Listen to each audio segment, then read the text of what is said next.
16వ తేదీన జరగబోయేటువంటి super GST super success కార్యక్రమాన్ని విజయవంతం చేయాలి మన ప్రీతమ ప్రధాని నరేంద్ర మోడీ గారికి, మన ప్రీతమ ముఖ్యమంత్రి చంద్రబాబు నాయుడు గారికి, ప్రీతమ ఉప ముఖ్యమంత్రి వర్యులు పవన్ కళ్యాణ్ గారికి కృతజ్ఞతలు తెలియజేయాలనేటువంటి ఉద్దేశంతో ప్రతి గడప నుంచి ప్రతి ఇంటి నుంచి లక్షలాది మంది ఈ యొక్క భారీ బహిరంగ సభకు రావడానికి ఉవ్విళ్లాడుతున్నటువంటి పరిస్థితి. ఎందుకంటే వాళ్ళందరూ కూడా ఒకటే చెప్తూ ఉన్నారు, ఏదైతే 2024లో ఈ రాష్ట్రానికి ఒక ఖాళీ ఖజానా అప్పగించినటువంటి పరిస్థితుల్లో అత్యంత దయానీయమైనటువంటి ఆర్థిక పరిస్థితి ఈ రాష్ట్రానికి అప్పగించినటువంటి స్థితిలో కూడా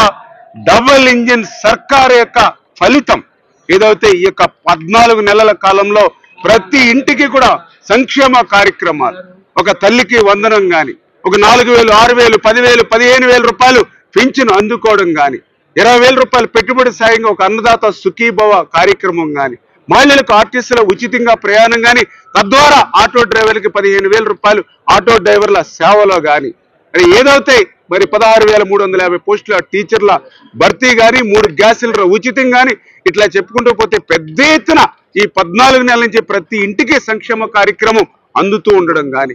వీటితో పాటు ఈవేళ రాజధాని నిర్మాణం, మరొక పక్క పోలవరం నిర్మాణం, మరొక పక్క పరిశ్రమలు పారిశ్రామికవేత్తలు పెద్ద ఎత్తున రాష్ట్రానికి తీసుకొచ్చి 20 లక్షల ఉద్యోగ అవకాశాలు ఇస్తూ ఉపాధి అవకాశాలను మెరుగుపరచడం, ఈ రకంగా సంక్షేమ అభివృద్ధే కాదు, ఈవేళ వీటన్నిటికీ మించి ఈవేళ ఒక ప్రాధాన్యత. ఎందుకంటే దేశ చరిత్రలో ఎప్పుడు కూడా ధరలు పెరుగుతూ ఉండడాన్నే ఈరోజు ప్రజలు గమనించారు. కానీ దేశ చరిత్రలో మొట్టమొదటిసారిగా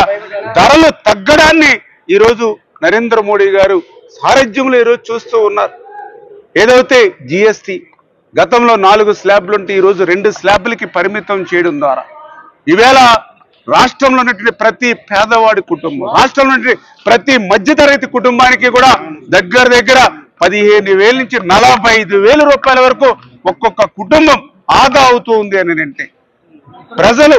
మధ్యతరగతి పేద వర్గాలు ఉపయోగించేటువంటి నిత్యావసర సరుకుల దగ్గర నుంచి, హాస్పిటల్స్ దగ్గర నుంచి, వైద్యం దగ్గర నుంచి, విద్య దగ్గర నుంచి, వ్యవసాయం దగ్గర నుంచి మరి ఈవేళ పెద్ద ఎత్తున జిఎస్టి ద్వారా ఏదైతే లబ్ధి పొందుతూ మరి ఈవేళ ఆ కుటుంబాలు కూడా హర్షాతిరేకాలు వ్యక్తం చేస్తూ పెద్ద ఎత్తున లక్షలాది మంది వచ్చి ఈ యొక్క ప్రధానమంత్రి, ముఖ్యమంత్రి, అదేవిధంగా ఉప ముఖ్యమంత్రికి కృతజ్ఞతలు చెప్పుకునేటువంటి విధంగా ప్రతి ఇంటి నుంచి కూడా లక్షలాది మంది తరలి వచ్చి విజయవంతం చేస్తున్నారని చెప్పి మరొక్కసారి మీ ద్వారా తెలియజేసుకుంటున్నాను.